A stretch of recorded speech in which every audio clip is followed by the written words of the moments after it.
વહાલા મિત્રો, માણસની પડતીની શરૂઆત અનૈતિકતાથી થાય છે. બાળકો પણ આત્મિક સંગતિના અભાવે ખોટી દિશામાં આગળ વધે છે અને તેમનું ભવિષ્ય જોખમમાં મૂકે છે. શું તમે તમારા જીવનની નૈતિક અને આત્મિક બાબતો પ્રત્યે જાગૃત છો? તે માટે ઈશ્વરના વચનો અનુસાર જીવન જીવો.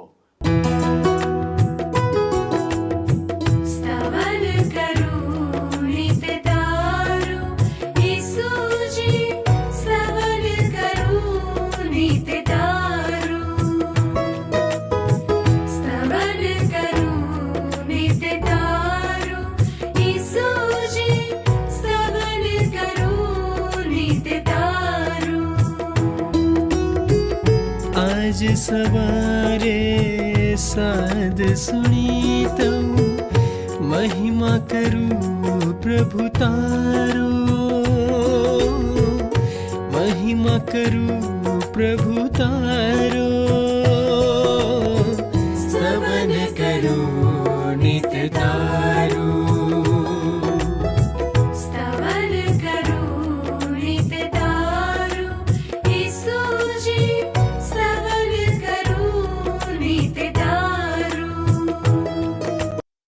વહાલા દર્શક મિત્રો, સ્તવન કાર્યક્રમમાં આપનું સ્વાગત છે. ઈશ્વરનું વચન યશાયા પ્રબોધક દ્વારા કહે છે કે આપણે સર્વ અશુદ્ધ જેવા થયા છીએ. અમારા સર્વ સારા કાર્યો મેલા કપડાના જેવા છે. અમે સર્વ પાંદડાની જેમ સુકાઈ જઈએ છીએ અને અમારા અપરાધો વાયુની જેમ અમને ઉડાવી દે છે. આનો અર્થ તો એવો થયો કે જ્યાં સુધી સત્યનો આત્મા આપણને દોરવણી ન આપે ત્યાં સુધી વાસ્તવિક સત્ય સાથે આપણે જાતે કાર્ય કરી શકતા નથી. સામસૂનનું જીવન એ આપણા જીવનનું પ્રતિબિંબ છે. તફાવત એટલો જ છે કે તે જીવનમાં અલગ રીતે પાપમાં પડ્યો અને ઊભો થયો. આપણી ભૂલો અલગ હોઈ શકે છે, પણ બાઇબલ જણાવે છે કે સત્ય તમને અશાંતિમાંથી મુક્ત કરશે. તેથી આપણે બાઇબલની હકારાત્મક અને નકારાત્મક ઘટનાઓમાંથી જીવનનો પાઠ શીખી રહ્યા છીએ. વહાલા દર્શકો, મારી પ્રાર્થના છે કે આપ આ કાર્યક્રમના શિક્ષણને નિરંતર અનુસરતા રહેશો, જેથી ઈશ્વર તમારા જીવનમાં આશીર્વાદ આપે.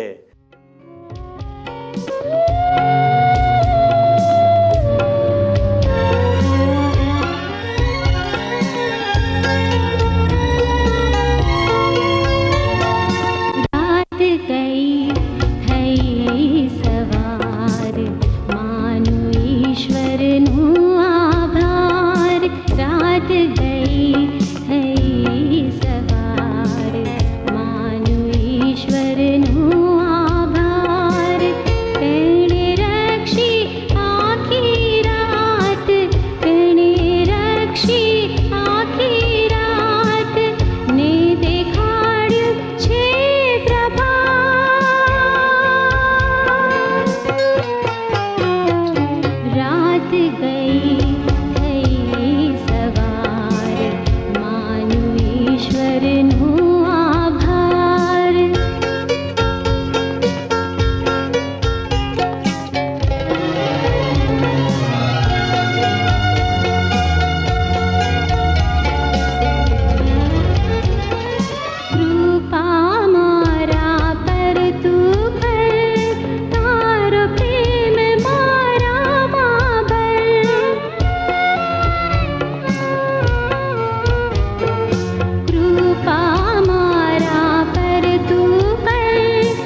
પ્રિય મિત્ર, આજના આ સ્તવન કાર્યક્રમમાં આપણે જે ન્યાયાધીશોનું પુસ્તક છે એના 17મા અધ્યાયનો અભ્યાસ કરીશું અને એ પછી 18મા અધ્યાયને પણ જોઈશું.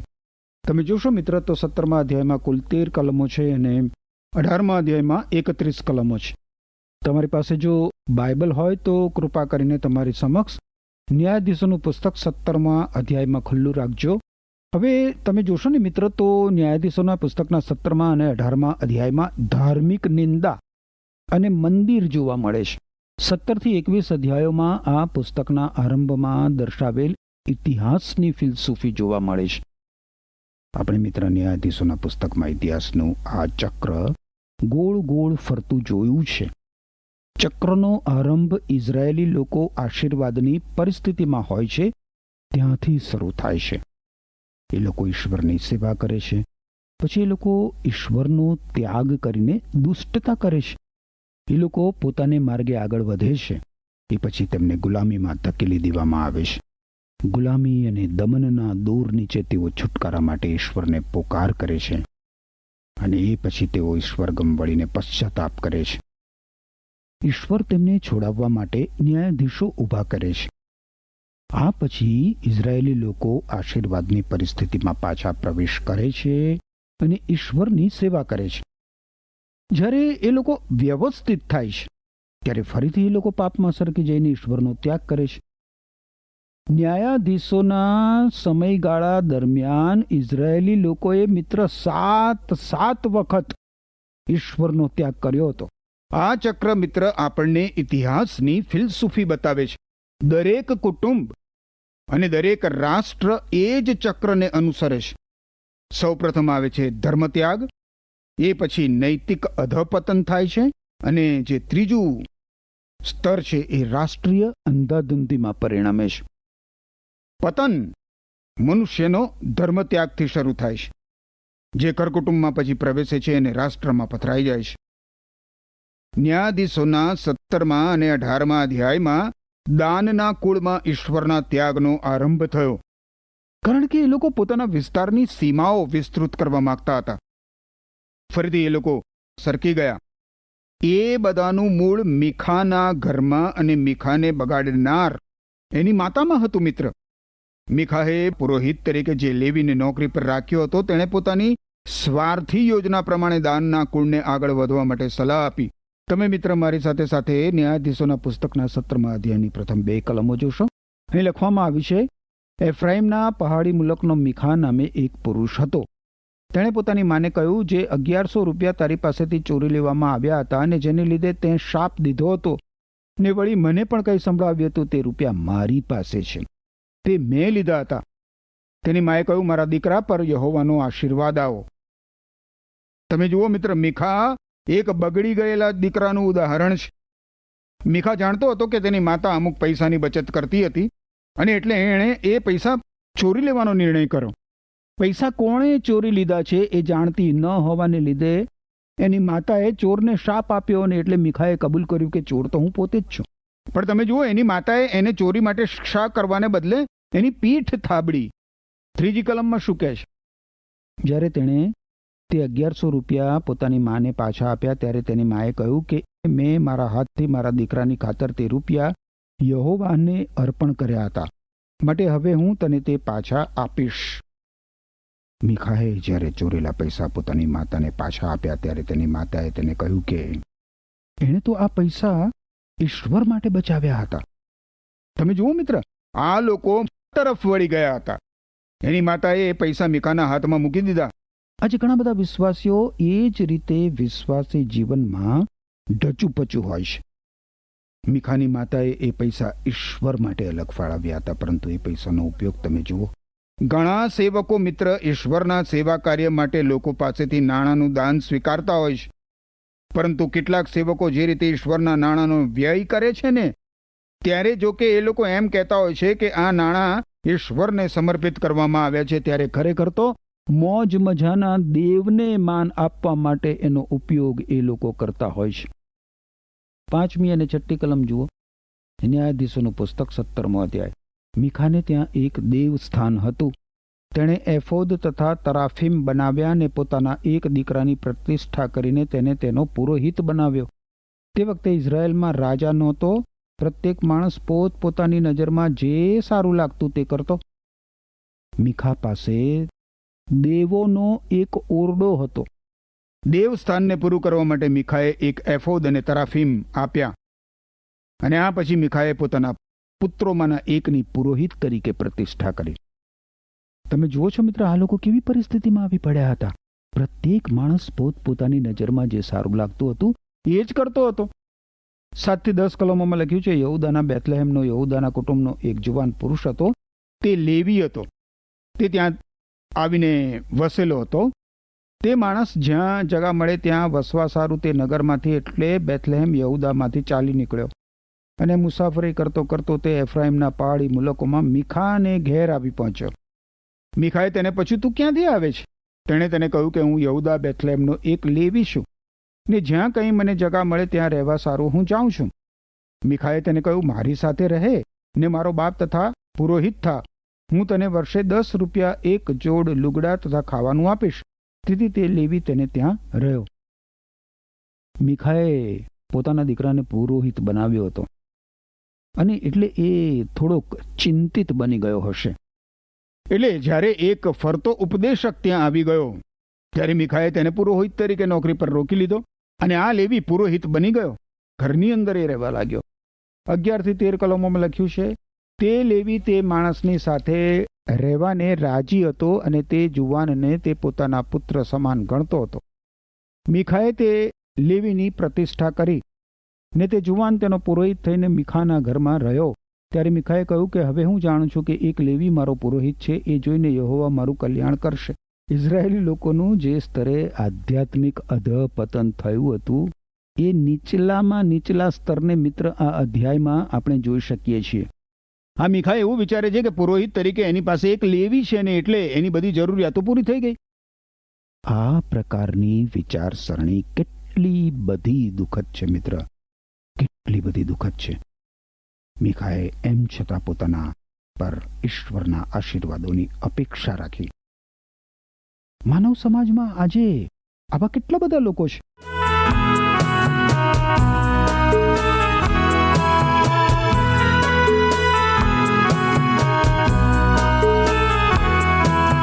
પ્રેમથી શું બોલાવે,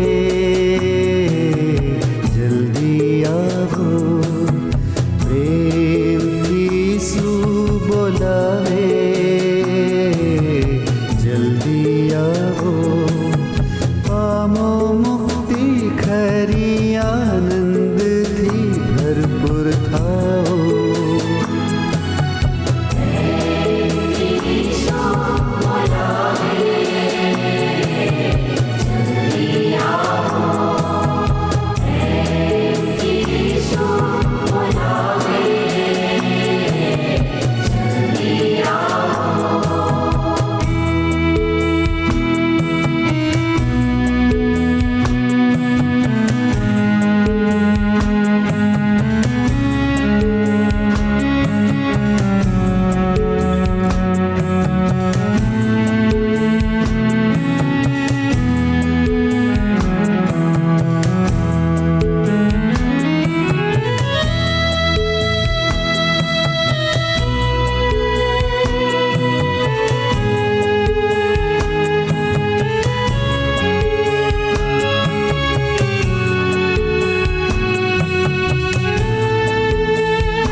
રહિત પ્રભુ તારે માટે, પાપ રૂપ થયો તારે સાટે.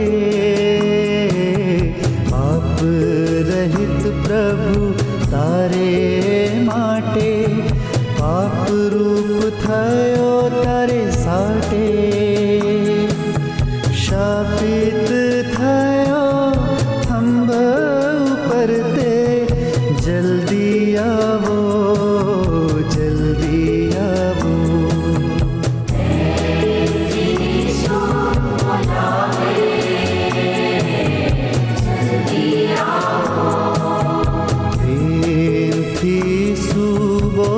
બોલાવે જલ્દી આવો.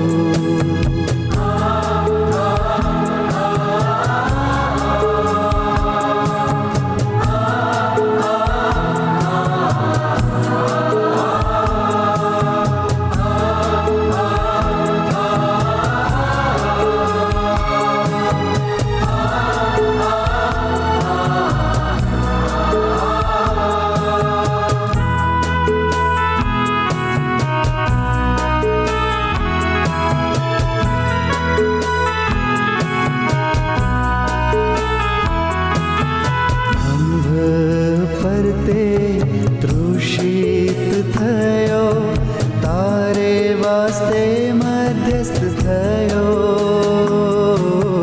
સંઘ પરતે તૃષિત થયો તારે વાસ્તે મધ્યસ્થ થયો.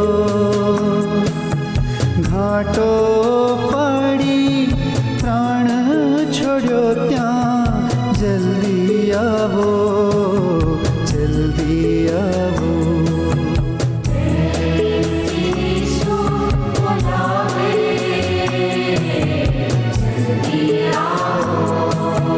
પ્રેમથી શું બોલાવે જલ્દી આવો.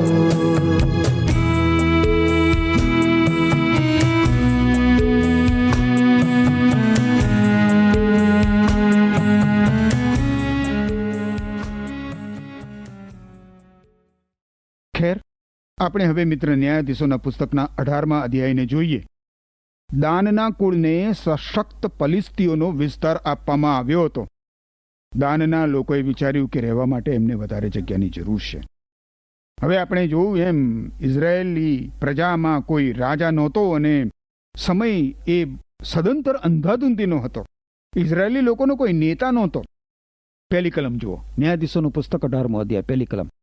એ સમયે ઇઝરાયેલમાં કોઈ રાજા નહોતો. એ જ વખતે દાનીઓનું કુળ પોતાને રહેવાને માટે વતન શોધતું હતું, કેમ કે તે વખત લગી ઇઝરાયેલના કુળોમાં તેઓને વતનનો હિસ્સો મળ્યો નહોતો. હવે તમને યાદ હશે મિત્ર કે યોશુઆના પુસ્તકમાં આપણે જોઈ ગયા હતા કે યાકૂબના એક પણ કુળે તેમને આપવામાં આવેલી પૂરેપૂરી ભૂમિ ઉપર કબજો કર્યો નહોતો. ઉત્તર દિશામાં દાનના કુળના માટે આ હકીકત બિલકુલ સાચી હતી. દાનના લોકોની સમસ્યા બહુ જ મોટી હતી અને પરિસ્થિતિ એટલી બધી વિકટ હતી કે એ લોકો પર્વતોમાં રહેવા લાગ્યા હતા. બીજી કલમમાં લખ્યું છે, તેથી દાન પુત્રોએ પોતાના કુટુંબના સર્વ માણસોમાંથી 5 શૂરવીર પુરુષોને સોરહ તથા એશ્તાઓલથી દેશની બાતમી કાઢવા તથા તપાસ કરવા સારું મોકલ્યા. તેઓએ તેઓને કહ્યું કે જઈને દેશની તપાસ કરો, અને તેઓએ એફ્રાઈમના પહાડી મુલકમાં મીખાને ઘેર આવીને ત્યાં ઉતારો કર્યો. આ લોકો બહાર જઈને તપાસ કરવા માંગતા હતા કે દાનનું કુળ કઈ રીતે પોતાની સરહદો વિસ્તારી શકે. એમની મુસાફરી દરમિયાન આપણે વાંચ્યું એ પ્રમાણે એ લોકો મીખાના ઘેર આવી પહોંચે છે. 3 ને 4 કલમ જુઓ. તેઓ મીખાના ઘરની નજીક આવ્યા ત્યારે તેઓએ પેલા જુવાન લેવીનો સાથ ઓળખ્યો અને તેઓ પાછા ફરીને ત્યાં ગયા અને તેને પૂછ્યું કે તને અહીં કોણ લઈ આવ્યું? તું અહીં શું કરે છે?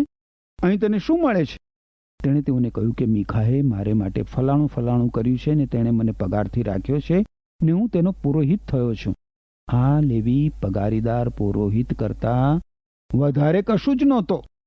આ લેવી સમાધાનકારી વલણ અપનાવે છે. ઇઝરાયેલી પ્રજામાં મિત્ર આ સમયગાળો સમાધાનનો, ભ્રષ્ટાચારનો અને અંધાધૂંધીનો છે, જે કોઈ પણ સમયે થતા ઈશ્વરના ત્યાગની નિશાની છે. જે વ્યક્તિ સમાધાનકારી વલણ અપનાવે છે, ભ્રષ્ટાચાર કરે છે અને પોતાના જીવનમાં, પોતાના કુટુંબમાં અને સમાજમાં અંધાધૂંધી ફેલાવે છે, તેને બાઇબલમાંના ઈશ્વરના પવિત્ર અને જીવંત વચનો તરફ વળવાનું મન જ થતું નથી મિત્ર. એ કદી જ પ્રભુ ઈસુ ખ્રિસ્તને શરણે આવવાનો વિચાર કરતો નથી. આગળ 5મી અને 6ઠી કલમો આપણે જોઈએ તો અહીં લખવામાં આવ્યું છે, તેઓએ તેને કહ્યું કે કૃપા કરીને દેવની સલાહ પૂછ, જેથી અમે જાણીએ કે જે રસ્તે અમે જઈએ છીએ તે ફતેમંદ નીવડશે કે નહીં. પુરોહિતે તેઓને કહ્યું કે શાંતિથી ચાલ્યા જાઓ, જે રસ્તે તમે જાઓ છો તે યહોવાની સન્મુખ છે. લોકોને જે સાંભળવું ગમે ને એવી જ મીઠી વાતો કરનાર પગારીદાર ઉપદેશકનું આ ચિત્ર છે મિત્ર.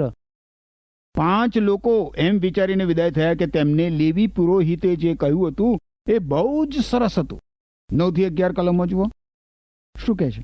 તેઓએ કહ્યું, ઉઠો ને આપણે તેમના પર ચઢાઈ કરીએ, કેમ કે અમે તે દેશ જોયો છે, તે ઘણો સારો છે. તમે કેમ સુસ્ત બેસી રહ્યા છો? ત્યાં જઈને દેશનો કબજો કરી લેવામાં આળસ ના કરો. તમે જશો ત્યારે લોકો નિશ્ચિંતપણે રહેતા જોવામાં આવશે. તે દેશ વિશાળ છે, કેમ કે દેવે તે તમારા હાથમાં સોંપી દીધો છે.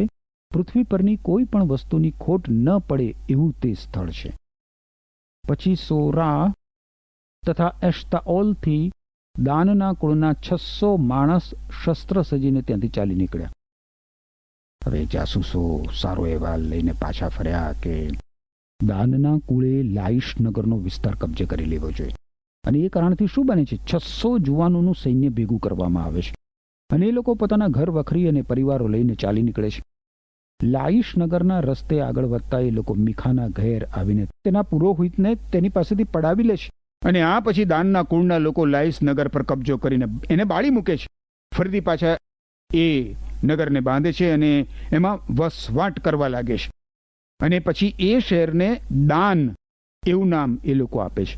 હવે તમે સીધી મારી સાથે 30મી અને 31મી કલમો જુઓ મિત્ર. ન્યાયાધીશોનું પુસ્તક 18મો અધ્યાય 30-31 કલમો. અને દાન પુત્રોએ પોતાને માટે તે કોરેલી મૂર્તિની પ્રતિષ્ઠા કરી અને દેશની ગુલામગીરીના દિવસ સુધી મૂસાના દીકરા ગેરશોમનો દીકરો યોનાથાન તથા તેના પુત્રો દાન કુળના પુરોહિત હતા. દેવનું ઘર શિલોમાં રહ્યું તે બધો વખત તેઓએ પોતાને સારું મીખાની બનાવેલી કોરેલી મૂર્તિની સ્થાપના કાયમ રાખી. કેટલી ભયંકર વાત મિત્ર.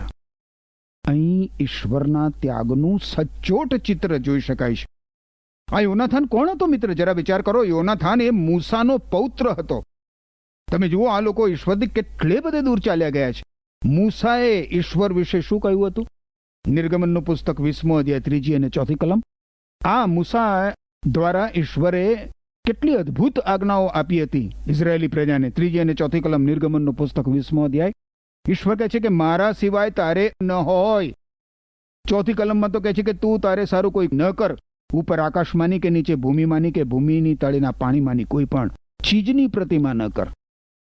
અને અહીં મૂસાનો જ પૌત્ર, મૂસાનો પોતાનો પૌત્ર પોતે પુરોહિત બને છે. કેટલી બધી દુઃખદ વાત મિત્ર, કેટલી બધી દુઃખદ વાત.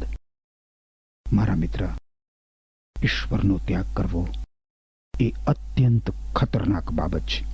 કોઈ પણ પ્રજા સત્ય સનાતન ઈશ્વરનો ત્યાગ કરવાથી મુશ્કેલીમાં જ મુકાઈ જાય.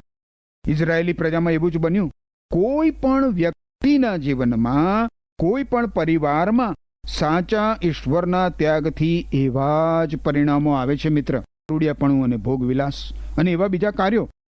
જેમ મેં પહેલા ચેતવણી આપી હતી તેમ હમણાં પણ આપું છું. જેવો આવા કૃત્ય કરે છે તેવો ઈશ્વરના રાજનો વારસો કદી મેળવશે નહીં. ઈસુ ખ્રિસ્ત વિશેનું જ્ઞાન સુગંધ રૂપે સર્વત્ર ફેલાઈ જાય માટે ઈશ્વર આપણો ઉપયોગ કરે છે. કારણ કે ઈસુ ખ્રિસ્તે આપણને સુગંધિત ધૂપ તરીકે ઈશ્વરને અર્પણ કર્યા છે. અને તેની સુગંધ ઉદ્ધાર પામી રહેલા અને નાશમાં જઈ રહેલા લોકો મધ્યે પ્રસરે છે. જે લોકો નાશમાં જઈ રહ્યા છે તેઓને માટે તે જીવલેણ દુર્ગંધ છે, અને જેઓ ઉદ્ધાર પામી રહ્યા છે તેઓને માટે તે જીવનદાયક સુગંધરૂપ છે. મિત્ર, પ્રભુ ઈસુ ખ્રિસ્તનો શુભ સંદેશ શું તમારા માટે દુર્ગંધરૂપ છે કે પછી ઉદ્ધાર પામતા માણસ તરીકે એ સુગંધરૂપ છે? વિચાર કરજો મિત્ર મારા પ્રશ્ન ઉપર. આમેન. વહાલા મિત્રો, ન્યાયાધીશોના પુસ્તકના અભ્યાસમાંથી જે સિદ્ધાંતો ઉદ્ભવે છે તે જીવનના દરેક ક્ષેત્રોમાં લાગુ પડે છે. કોઈ પણ દેશનું પતન આ ક્રમમાં થાય છે. પતનની શરૂઆત આધ્યાત્મિક અધોગતિથી શરૂ થાય છે, પછી કુટુંબ કે ઘર તરફ જાય છે અને અંતે રાજ્યમાં જાય છે. આ રીતે રાષ્ટ્રનું પતન થાય છે. આપણા વ્યક્તિગત જીવનના પતનનો ક્રમ પરિવારના પતનનો ક્રમ અને તે જ પ્રમાણે મંડળી અને સમાજના પતનનો ક્રમ આ જ છે. જ્યાં આધ્યાત્મિક મહત્વ ઘટે છે ત્યાં અનૈતિકતા જન્મ લે છે અને તે અધોગતિમાં પરિણમે છે. જો આપણે કૌટુંબિક પરંપરાઓ વિશે વાત કરીએ તો કુટુંબમાં આત્મિક પ્રવૃત્તિઓના અભાવને કારણે આપણા બાળકો કુટેવોમાં સપડાઈ જાય છે. વાલા મિત્રો, આ તેમની સમસ્યા નથી, પણ પરિવારમાં આત્મિક સંગતનો અભાવ છે. આપણે બધાએ આ મુદ્દાને ગંભીરતાથી લેવો જોઈએ, કારણ કે તે આપણા બાળકોના ભવિષ્યનો મામલો છે. ઉચ્ચ નૈતિક અને આધ્યાત્મિક જીવન સારી કારકિર્દી અથવા જીવન બનાવે છે અને સન્માનજનક જીવન એ સૌથી મોટી સંપત્તિ છે. તો વાલા દર્શક મિત્રો, આપણે સૌ પ્રાર્થના કરીએ કે ઈશ્વર આપણા જીવનને આવા પતનથી બચાવે. આવો પ્રાર્થના કરીએ. હે પરમેશ્વર, તમે અમને મદદ કરો કે અમે અમારા બાળકોને તમારા નામમાં ઉછેરનારા બનીએ. અમે પ્રભુ તમારી કૃપા ચાહીએ છીએ, જેથી કરીને દેવ અમે કોઈ એવી ખરાબ કુટેવોમાં સપડાઈ ના જઈએ, પણ દેવ અમારું જીવન તમારા મહિમાને માટે વપરાય. પ્રભુ તમે અમને મદદ કરો. અમે તમારા હાથોમાં સોંપાઈએ છીએ. આજના દિવસ દરમિયાન તમારી કૃપા અમારા પર રાખો. અમારી આ પ્રાર્થના ઈસુના નામમાં માગીએ છીએ. આમેન. ઈશ્વર આપને આશીષ આપો. આમેન. મિત્રો, ગત પ્રશ્નનો જવાબ છે દલીલાહે.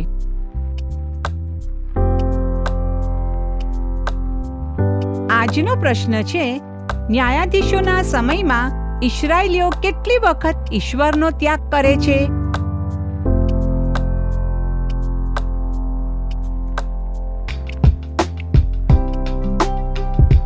જવાબ આપે સ્ક્રીન પર દર્શાવેલ વોટ્સએપ નંબર પર આપવાનો રહેશે. કાર્યક્રમ દરમિયાન પૂછેલા પ્રશ્નનો સાચો જવાબ આપનાર વિજેતાઓના નામ દર મહિનાના પ્રથમ સોમવારે જાહેર કરવામાં આવશે. શું તમને આ કાર્યક્રમ ગમ્યો? અત્યારે જ અમને મિસ કોલ કરો.